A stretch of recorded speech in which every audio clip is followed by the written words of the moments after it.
आज सुबह किचन में आई तो भिड़ते ही सासू माँ से बहुत डांट सुनी। बताती हूँ क्यों। खैर मैं तो मानती हूँ इसमें मेरी गलती भी है। आप लोग बताना कि आपके साथ भी होता है ऐसा कभी। आज मन था कि जयदेव को साथ के साथ ही टिफिन दे देती हूँ, वरना कि वापस नहीं जाना पड़े स्कूल में टिफिन देने के लिए लंच टाइम के समय। तो राउंड ज्यादा कट जाते हैं, तो सोचा कि जल्दी से लंच बॉक्स में क्या ही बनाऊं। तो मम्मी जी ने यहाँ पर सब्जी बना दी थी और मैंने यहाँ पर बनाने की तैयारी कर दी सुबह सुबह पोहा, क्योंकि पोहा की डिमांड जयदेव ने ही की मुझसे। अब आप लोग सोच रहे होंगे इतना कम पोहा कैसे बनाया। एक्चुअली बात यह है कि प्याज वाले पोहा हमारे घर में सभी मेंबर्स नहीं खाते हैं। मैं, अमन जी और जयदेव ही खाते हैं प्याज वाले पोहे, और पापा जी को ऑयली चीजें वैसे भी मना है, तो मैं कम ही बना रही हूँ। और आज ये पोहे मैं बना रही हूँ इस स्टील की कढ़ाई में, जो कि बहुत ही बढ़िया रहती है। एल्यूमिनियम से ज्यादा अगर बेटर देखा जाए तो स्टील की कढ़ाई ज्यादा बढ़िया रहती है। अगर आपको भी चाहिए तो बता दीजिएगा, मैं लिंक ऐड कर दूंगी, आप परचेज कर लीजिएगा। ये वाली कढ़ाई लाए मुझे लगभग 6 साल पूरे हो गए हैं, और कढ़ाई भाई शानदार और जानदार दोनों ही है।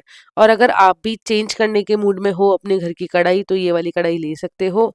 उसके बाद में यहाँ पर मैं पोहे बनाने की तैयारी कर चुकी हूँ। बिल्कुल सिंपल से पोहे मैं बनाकर तैयार करने वाली हूँ। और आज अलग से मैंने पोहो के अंदर मसाले नहीं मिलाए हैं, क्योंकि मेरे को जल्दी थी। और सोचा कि चलो आज इस तरीके से बना देती हूँ पोहे, क्या ही फर्क पड़ जाएगा, अलग अलग तरीके से बन जाएंगे। चलो अब पोहे भी इसमें ऐड कर दिए हैं ग्रेवी के अंदर, और आज मैंने ग्रेवी में ही मसाले डाल दिए थे। इस तरीके से मैंने ये पोहे बनाकर झटपट तैयार कर दिए। मम्मी जी ने आटा लगा दिया था, और आज मम्मी जी ने ना एक नया पोपट कर दिया। बताती हूँ क्या, आटा ही बहुत कम लगाया।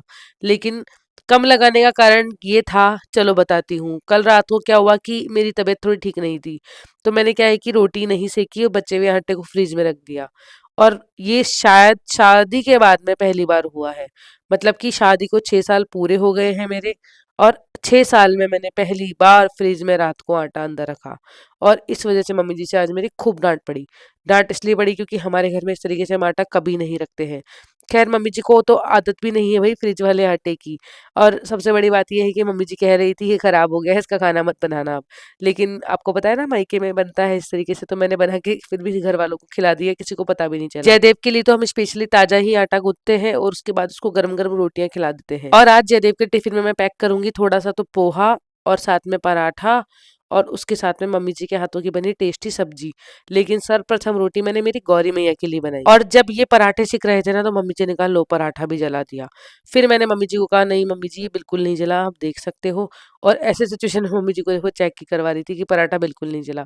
ऐसे करके मैंने झटपट जयदेव का टिफिन पैक कर दिया। अमन जी ने भी मेरी बहुत हेल्प करवाई।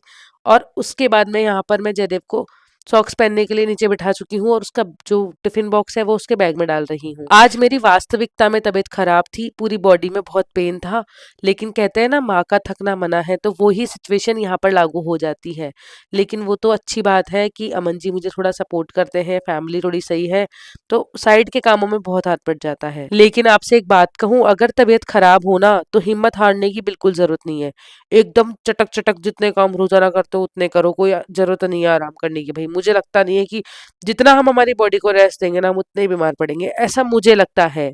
अब आप ये मत कहना कि ज्ञान दे रही है। और अगर तबीयत खराब हो तो सबसे ज्यादा पियो पानी। पानी की बोतल अपने पास में ही रखो। ये वाली बोतल ना बहुत बढ़िया है, इसमें गर्मियों में और सर्दियों में दोनों जगह इसको यूज कर सकते हैं। पानी इसमें गर्म भर दोगे ना तो गर्म ही रहेगा अच्छे समय तक, मतलब कि 2-3 दिन तक भी। और अगर ठंडा भर दोगे तो ठंडा ही रहेगा। तो गर्मी सर्दी दोनों में ये बोतल बहुत काम आती है मेरे को। अगर आपको ये बोतल भी चाहिए तो बता देना, मैं इसका भी लिंक ऐड कर दूंगी, आप वहां से परचेज करेंगे तो आपको फायदा मिलेगा।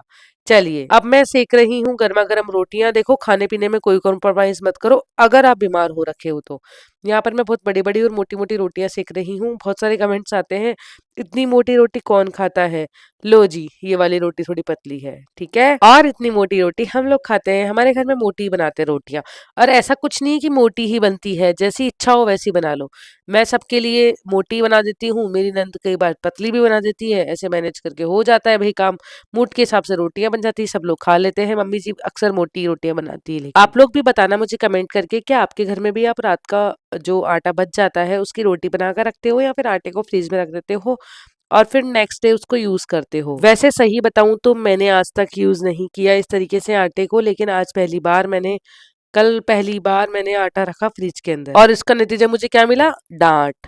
तो उसी आटे का मैंने अपने लिए बनाया गर्मा गर्म पराठा, मोटा सा पराठा बनाया, साथ में देसी गाय के दूध से दही जमाकर ताजा मक्खन, निकाला हुआ मक्खन, और साथ में मम्मी जी के हाथ की टेस्टी सब्जी। अब इस सब्जी का नाम मुझे सच में नहीं पता, मम्मी जी ने बनाई और ये सब्जी हरी ही है तो बहुत ही टेस्टी लग रही है। मुझे हरी सब्जियां वैसे भी बहुत पसंद है। आप लोग कमेंट करके बताना कि आपको हरी सब्जियां कैसी लगती है या सब्जियां कम खाते हो। देखो मैं सब्जियां बहुत अच्छा खाती हूँ और मेरी डाइट भी बहुत अच्छी है। आज मैं बीमार हूँ लेकिन मैंने खाने में कोई कॉम्प्रोमाइज नहीं किया। देखो मस्त एक मोटा सारा पराठा ले लिया। ये पराठा इतना मोटा है कि आप लोग 2 रोटी बना लो आराम से। इतना मोटा पराठा है और जो लोग बहुत पतली रोटी खाते हैं ना वो तो 3 या 4 रोटी बना ले, इतना पराठा है ये मोटा। तो ये पराठा मैं खा रही हूँ, साथ में खा रही हूँ दही। दही के अंदर मैंने जीरा और नमक ऐड कर लिया है, साथ में पोहा ले लिया है बचा हुआ। तो भाई ये है मेरी आज की डाइट। कोई कॉम्प्रोमाइज नहीं होना चाहिए खाने पीने में। कोशिश करना बीमार हो जब लिक्विड डाइट ज्यादा लो, लेकिन भाई मुझे पच जाता है तो मैं ले लेती हूँ। कल मम्मी जी ने 1 किलो गाजर ली थी, सोचा इनको धो लूं।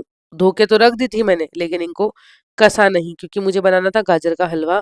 अब सीजन जा रहा है, सोचा चटक चटक थोड़ा बहुत हलवा बना ही ले, घर में खा ही लेंगे। पहले मैंने सिर्फ 1 किलो गाजर का ही बनाया था और वापस से 1 किलो का ही बनाने का सोच रही हूँ। अब देखते हैं, अगर तबीयत शाम तक थोड़ी ठीक रही तो बना लूंगी, अदरवाइज परसों देखेंगे। परसों नहीं, कल। और आप लोग बताना कि आपके घर में अगर गाजर का हलवा बनता है तो किससे गाजर खिसवाई जाती है। गाजर को पूरी घिसने के बाद में मैंने पूरी स्लैब को साफ किया अच्छे तरीके से सर्फ के पानी से, क्योंकि क्या है कि स्लैब बहुत गंदी हो गई थी और मैं इस तरीके से, जब समय कम होता है तो मैं ऐसे ही साफ करती हूँ, एक बार सर्फ के कपड़े से, फिर एकदम साफ पानी के कपड़े से इसको साफ कर देती हूँ।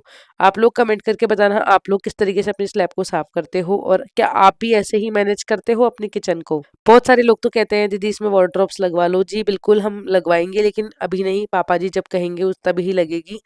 जैसे वो मैनेज रखेंगे वैसे हम मैनेज कर जाते हैं। और ऐसा शायद आपके साथ भी होता ही होगा कि आपके घर में जो बड़े हैं, जो सब चीज़ें सँभालते हैं, वो जो सब चीज़ों को मैनेज करते हैं, उनके अंडर में ही सब चीज़ें होती हैं।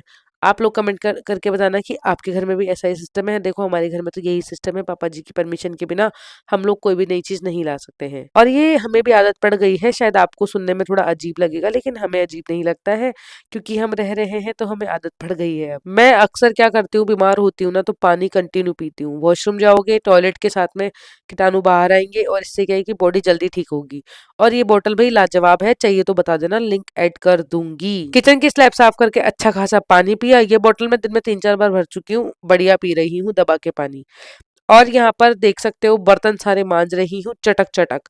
सारा काम मैं बीच बीच में थोड़ा गैप लेके ही कर रही हूँ। जैसे कि मैंने एक स्लैब साफ की, फिर बैठकर अच्छा खासा पानी पिया, फिर बर्तन मांजे, फिर इतनी ही देर में अमन जी और जयदेव स्कूल से आ गए। जयदेव का स्कूल देखो छुट्टी हो गई लेकिन मेरे काम खत्म नहीं हुए। आज तो सही बता रही हूँ, खुद भी लेट हो चुकी हूँ, क्योंकि आज कुछ और एक्स्ट्रा काम हो जाते हैं घर के ऐसे कि जो करने की वजह से ये वाले काम पेंडिंग छूटते हैं और वो ज्यादा जरूरी काम होते हैं, जैसे कि गौरे का काम या और साइड के काम ले सकते हो। क्योंकि हमारा घर एक ही फ्लोर का नहीं है, हमारे घर में 2 से 3 फ्लोर है तो बहुत सारा काम हो जाता है।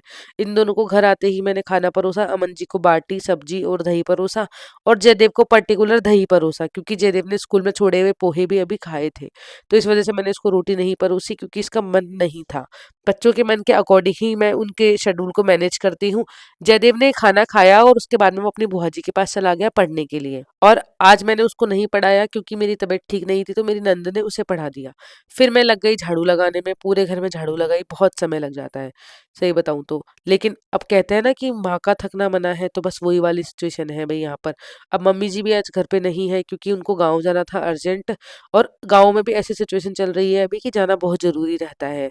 अदरवाइज मम्मी जी मेरी बहुत हेल्प करती है। अब ये तो जेन्युइन काम है जो करने ही है भाई। वैसे मम्मी जी मुझे स्पेशली बोल के नहीं गई थी कि झाड़ू पोछा लगाओ, लेकिन वो ये कि मेरा नेचर है कि मुझे पसंद नहीं है गंदगी। शाम को सब्जी वाली आंटी जब आती है ना, ये रोजाना गौरी के लिए सब्जियां देकर जाती है, और ऐसा नहीं कि सड़ी हुई देके जाती है, अच्छी सब्जियां देके जाती है खाने लायक, जो हम भी बना के खा सकते हैं। उस तरह की सब्जी रोजाना का नियम है आंटी का, शाम को 4 बजे आ ही जाती है।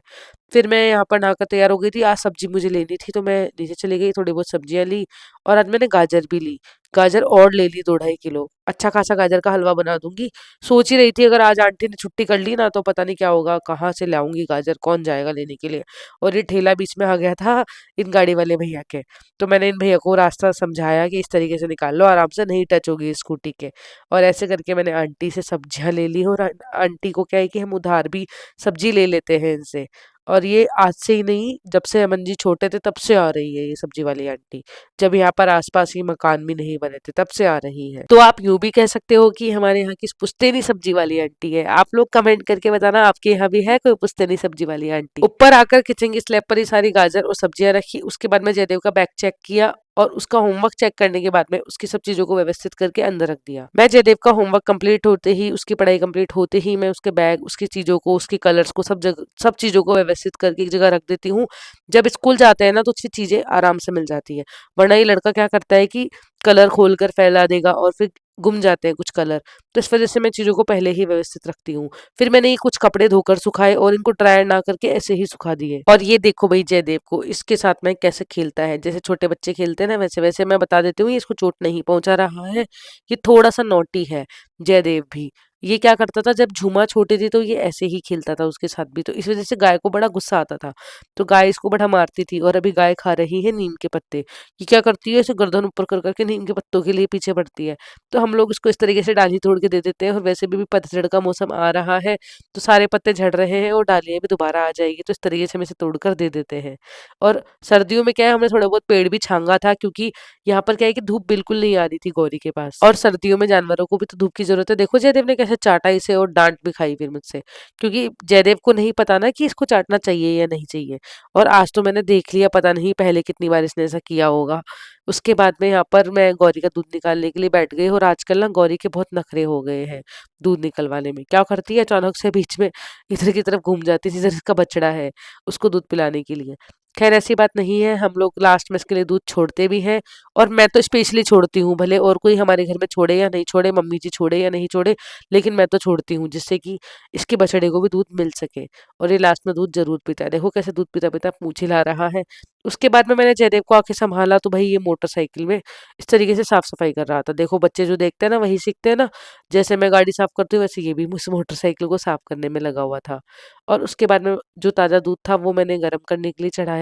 और 2 राउंड में दूध गर्म होता है, क्योंकि दूध थोड़ा ज़्यादा रहता है। फिर यहाँ पर जयदेव के लिए थोड़े से मैंने फूल मखाने रोस्ट किए, क्योंकि जयदेव की इच्छा थी कि मैं फूल मखाने खाऊं। और यहाँ पर मैं देख रही हूँ कि कौन सा घी डालूं, और इसमें मैंने देसी घी डाला है, बाद में इसमें ये वाले फूल डाले हैं। इनको मैं खीले बोलती हूँ। आप लोग कमेंट करके बताना आप इन्हें क्या कहते हो। और साथ में मैंने ऐड किए हैं फूल मखाने। और हाँ, एक एडवाइस देती हूँ मेरे ब्लॉग के माध्यम से, अगर आपकी तबीयत खराब हो तो मेरे ब्लॉग देखकर ये मत सोचना भाई हम भी इतना काम कर लेंगे। देखो मेरे घर में तो क्या काम ज्यादा है और करने वाले बहुत कम लोग हैं। मम्मी जी गाँव चली गई तो पीछे से रिस्पॉन्सिबिलिटी सारी मेरे ऊपर है। तो मैं कर लेती हूँ भाई, मेरी बॉडी में कैपेसिटी है तो मैं कर लेती हूँ। आप लोगों को दवाई लेकर रेस्ट करना चाहिए। मेरी आदत है कि मैं दवाई ले भी आती हूँ अमन जी की डांट की वजह से, लेकिन घर पे लाके उन दवाइयों को लेती ही नहीं हूँ। ये मेरा आज से ही नहीं, शुरू से ही नेचर है। गरम गरम दूध पीऊंगी, शाम को गर्मा गर्म खाना खाया, चलो भाई चटनी और रोटी खाइए आज, और दूध ले लूंगी साथ में। अब मैं आपसे कल मिलती हूँ एक नए दिन और एक नए व्लॉग के साथ में। ये मौसम थोड़ा बदल रहा है तो आप सभी अपना ख्याल रखिएगा। Bye bye.